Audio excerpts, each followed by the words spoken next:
हजुरलाई थाहा છે નેપાલ યસ્તો દેશ હો જહાં હરેક ડુંગાલે કથા ભંજ, હરેક ગુફાલે અનગિનતી રહસ્ય લુકાઉચ અને હરેક મંદિરલે હજારો વર્ષ પુરાનો ઇતિહાસ ભૂકેકો છે જો અદ્ભુત છે. तर सोच नुस्ता नेपाल को पहलो राजा को थिए के तपाइन लाई था है. नेपाल को नाम नेपाल कसरी रही हो यसको उत्पत्ति के हो यो सानो देश में यति धेरे संस्कृति धर्म अनि परंपरा कसरी आयो यो एक रहस्य हो. आज को वीडियो में हामी नेपाल को इतिहास का अनकंटार रहस्यहरू र कहिले नसुनेका कथाहरू लिएर आएका छौं.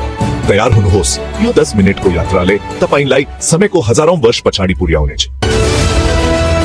नेपाल को इतिहास को शुरुआत एउटा यस्तो समयबाट हुन्छ जहाँ कथा र वास्तविकता छुट्याउन गाह्रो हुन्छ. यो समय रहस्यमय र रोमाञ्चक छ जहाँ हाम्रा पुर्खाहरूको जीवन र संघर्षको कथा लुकेको छ. हामी कुरा गर्दैछौं किराँतकालको जहाँबाट नेपालको लिखित इतिहास सुरु हुन्छ. यो कालखण्डले हाम्रो सभ्यता र संस्कृतिको जग बसाल्यो. इतिहासकारहरूका अनुसार यलम्बर एक शक्तिशाली र रहस्यमय राजा नेपालका पहिलो शासक थिए. उनको शासनकालले नेपालको इतिहासमा महत्वपूर्ण भूमिका खेलेको छ. उनको बारेमा धेरै कुरा थाहा छैन तर कथाहरूमा उनको वीरता र बुद्धिमत्ताको चर्चा हुन्छ. यलम्बरको नेतृत्वले नेपाललाई एकीकृत र शक्तिशाली बनायो. भनिन्छ यलम्बरसँग यति बलियो सेना थियो कि महाभारतको युद्धमा पनि उनले भाग लिएका थिए रे. यो कथा हाम्रो इतिहासको एक महत्वपूर्ण अंश हो. कल्पना गर्नुस् त्यो बेलाको भयानक युद्धमा नेपाली योद्धाहरूको बहादुरी, उनीहरूको साहस र बलिदानले हाम्रो इतिहासलाई गौरवान्वित बनायो. तर किराँतकाल युद्धको मात्र कुरा होइन. यो समय कृषि, पशुपालन र धातुको कामको सुरुवातको पनि हो. यो त्यो बेला थियो जब नेपालमा खेतीपाती, पशुपालन अनि धातुको काम सुरु भयो. यसले हाम्रो समाजलाई आत्मनिर्भर र समृद्ध बनायो. यो त्यो बेला थियो जब नेपाली समाजले आफ्नो जग बसाल्यो, आफ्नो संस्कृति अनि परम्पराको सुरुवात गर्यो. हाम्रो पहिचानको निर्माण यहीबाट सुरु भयो. के तपाईलाई थाहा छ किराँतहरूले नै नेपालमा तामा र फलामको प्रयोग सुरु गरेका थिए. यसले हाम्रो प्राविधिक प्रगतिको सुरुवात गर्यो. उनीहरूले नै धान, गहुँ अनि जौ खेती गर्न सिकाएका थिए. यसले हाम्रो कृषि प्रणालीलाई मजबुत बनायो. उनीहरूले नै पशुपालन सुरु गरेका थिए जसले नेपाली समाजलाई आत्मनिर्भर बनायो. यसले हाम्रो आर्थिक प्रणालीलाई स्थिर बनायो. किराँतकाल नेपालको इतिहासको एउटा महत्वपूर्ण भाग हो. यसले हाम्रो समाजको आधारशिला राख्यो. यो त्यो बेला थियो जब नेपालले आफ्नो पहिचान बनायो, आफ्नो जग बसाल्यो. हाम्रो गौरवशाली इतिहासको सुरुवात यहीबाट भयो. समय बित्दै जाँदा नेपालमा एउटा नयाँ युग आयो, लिच्छवीकाल. यो युगले नेपालको इतिहासमा महत्वपूर्ण भूमिका खेलेको छ. यो समयलाई नेपालको इतिहासको सुनौलो युग भनिन्छ किनभने यसबेला नेपालले धेरै प्रगति गर्यो. कला, संस्कृति र वास्तुकलामा उल्लेखनीय विकास भयो. लिच्छवी राजाहरू कला, संस्कृति अनि शिक्षाका संरक्षक थिए. उनीहरूले कलाकार र विद्वानहरूलाई प्रोत्साहन दिए. उनीहरूले नेपाललाई शक्तिशाली र धनी देश बनाए. राजमहलहरू र सम्पदाहरूको निर्माण गरियो. यसबेला नेपालको सम्बन्ध छिमेकी देशहरूसँग राम्रो भयो अनि व्यापार बट्यो. व्यापारिक मार्गहरू विस्तार गरिए. मानदेव नेपालका पहिलो ऐतिहासिक राजा जसले चाँदीका पैसा चलाए. यसले आर्थिक स्थिरता ल्यायो. उनको पालामा नेपालमा लेख्ने चलन आयो अनि धेरै अभिलेखहरू लेखिए. लेखन कलामा प्रगति भयो.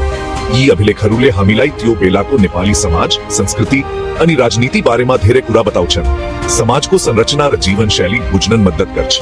अंशु वर्मा अर्का एक महान लिच्छवी राजा जसको पालामा नेपालले चीन र भारतसँग व्यापार सुरु गर्यो. व्यापारिक सम्बन्धहरू बलियो भए. उनले नेपालमा धेरै मन्दिर र स्तूपा बनाए जुन आज पनि नेपाली कला र वास्तुकलाका राम्रा उदाहरण हुन्. यी संरचनाहरूले नेपालको सांस्कृतिक धरोहरलाई समृद्ध बनायो. तपाईले देख्ने चाङ्गुनारायण मन्दिर जसलाई नेपालकै सबैभन्दा पुरानो मन्दिर भनिन्छ, यही यसको ऐतिहासिक महत्व छ. लिच्छवीकालमा नेपालमा धेरै सुन्दर मन्दिरहरू बने. यी मन्दिरहरूले धार्मिक र सांस्कृतिक जीवनलाई समृद्ध बनायो. पशुपतिनाथ, बौद्धनाथ, स्वयंभूनाथ जस्ता मन्दिरहरू यसै बेला बनेका हुन्. यी मन्दिरहरूले नेपालको धार्मिक महत्वलाई अझ बढाए. यी मन्दिरहरूले नेपालको धार्मिक र सांस्कृतिक महत्वलाई अझ बढाए. लिच्छवीकालको योगदानले नेपाललाई एक समृद्ध र सांस्कृतिक धरोहर युक्त देश बनायो. लिच्छवीकालपछि नेपालमा मल्लकाल आयो जसले नेपाली इतिहासमा एक महत्वपूर्ण अध्यायको सुरुवात गर्यो. यो समय नेपाली कला, संस्कृति अनि साहित्यको स्वर्ण युग मानिन्छ.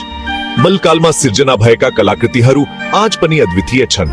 मल्ल राजाहरू कला र संस्कृतिका ठूला पारखी थिए अनि उनीहरूले नेपाललाई एउटा सांस्कृतिक केन्द्र बनाए. उनीहरूको संरक्षणले कला र संस्कृतिको विकासमा ठूलो योगदान पुर्यायो. काठमाडौँ, भक्तपुर अनि पाटन तीनै शहरमा यति सुन्दर दरबार र मन्दिरहरू बने कि आज पनि दुनियाभरका मान्छेहरू મુક્તિને લઈ હિર્ન નેપાલ આવ છે. ઈ દરબાર મંદિરો લે हमरो संपदा लाई जीवंत रखे का छन. काठमांडू को हनुमान डोका दरबार, भक्तपुर को पचपन ज्याले दरबार ने अनि पाटन को कृष्ण मंदिर मलकालीन वास्तुकला का रामरा उदाहरण हुन्. यी संरचनाहरूले हाम्रो इतिहासको गौरवलाई प्रतिबिम्बित गर्छन्. यो बेला नेपाली भाषा र साहित्यले पनि धेरै प्रगति गर्यो. साहित्यिक कृतिहरूले समाजमा नयाँ चेतना ल्यायो. भानुभक्ताचार्य नेपाली साहित्यका आदिकवि यसै बेला जन्मेका थिए. उनले नेपाली साहित्यलाई नयाँ उचाइमा पुर्याए. उनले रामायण जस्ता ठूला किताबहरू नेपालीमा लेखे, जसले नेपाली भाषा र साहित्यलाई सबै मान्छेसम्म पुर्यायो. यसले नेपाली भाषाको विकासमा ठूलो योगदान पुर्यायो. तर यो बेला राजनीतिक झगडा निक्लियो. मलराजाहरू बीचको द्वन्द्वले देशलाई अस्थिर बनायो. मलराजाहरू आप सम्हाल्न थाले. देश साना टुक्रामा बाँडियो. यसले देशको एकतामा ठूलो धक्का पुर्यायो. यही फुटको फायदा उठाए र गोरखाका राजा पृथ्वीनारायण शाहले नेपाल एकीकरणको सुरुवात गरे. उनले नेपाललाई एकताबद्ध बनाए. मलकाल नेपालको इतिहासको एउटा महत्वपूर्ण भाग हो. यसले हाम्रो सांस्कृतिक धरोहरलाई समृद्ध बनायो. यो समयले हामीलाई धनी कला, संस्कृति अनि साहित्य दिएको छ, जुन आज पनि हाम्रो गौरव हो. मलकालको योगदानले हाम्रो पहिचानलाई बलियो बनाएको छ. 18औं शताब्दीको बीचतिर नेपाल ससाना राज्यमा बाँडिएको थियो. मल राजाहरू आफ्ना स्वार्थमा लागेका थिए अनि जनताले दुख पाएका थिए. यस्तो बेलामा एउटा नयाँ शक्ति आयो. गोरखाका राजा पृथ्वीनारायण शाह. पृथ्वीनारायण शाह एक दूरदर्शी र महत्वाकांक्षी राजा थिए.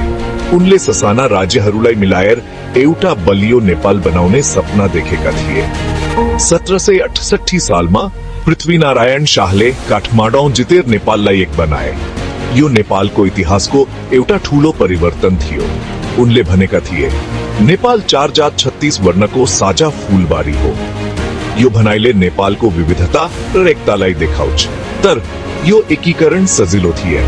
त्यो बेला नेपालका साना साना राज्यहरूबीच युद्ध, षड्यन्त्र र धोका थियो.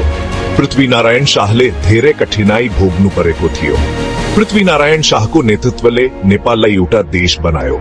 उनले नेपालको सिमाना बढाए अनि नेपाली सेनालाई बलियो बनाए. उनले नेपालको लागि एउटा बलियो जग बसाले, जसमाथि पछिका राजाहरूले देशको विकास गरे.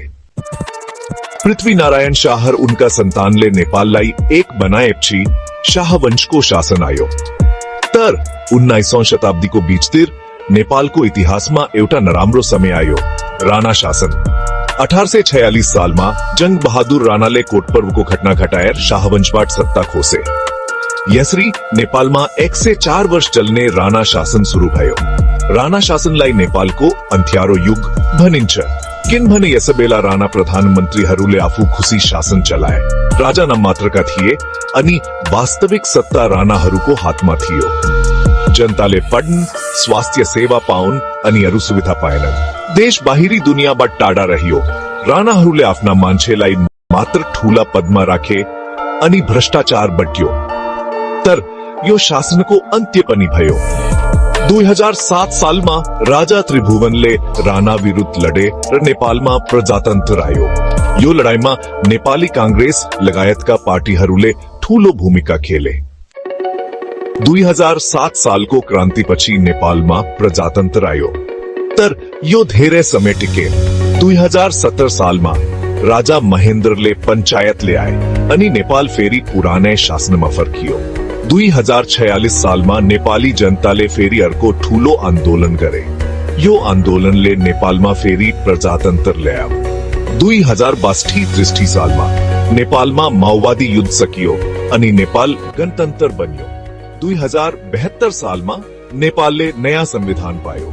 आजको नेपाल धेरै समस्या र अवसरहरूको बीचमा छ. गरिबी, अशिक्षा, बेरोजगारी जस्ता समस्याहरू अझै छन्. तर हामी आशावादी छौं. इतिहासले हामीलाई सिकाएको छ, हाम्रो पहिचान हाम्रो संस्कृति, धर्म अनि विभिन्नतामा छ. हामीले हाम्रो अतीतबाट सिकेर एउटा राम्रो नेपाल बनाउनुपर्छ. नेपालको यो इतिहासले के सिकाउँछ भने हामीले हाम्रो अतीत भुल्नु हुँदैन. हाम्रा पुर्खाले बनाएको यो नेपाललाई हामीले बचाउनु पर्छ. हामीले हाम्रो एकता र साहसलाई कहिले हराउन दिनु हुँदैन. हामीले हाम्रो संस्कृति, धर्म अनि परम्परालाई बचाउनु पर्छ. यदि तपाईलाई यो भिडियो मन पर्यो भने लाइक, शेयर अनि सब्स्क्राइब गर्न नबिर्सनुहोस्। अर्को भिडियोमा भेटौँला जहाँ हामी नेपालका अरू रहस्यहरू पत्ता लगाउनेछौँ। धन्यवाद।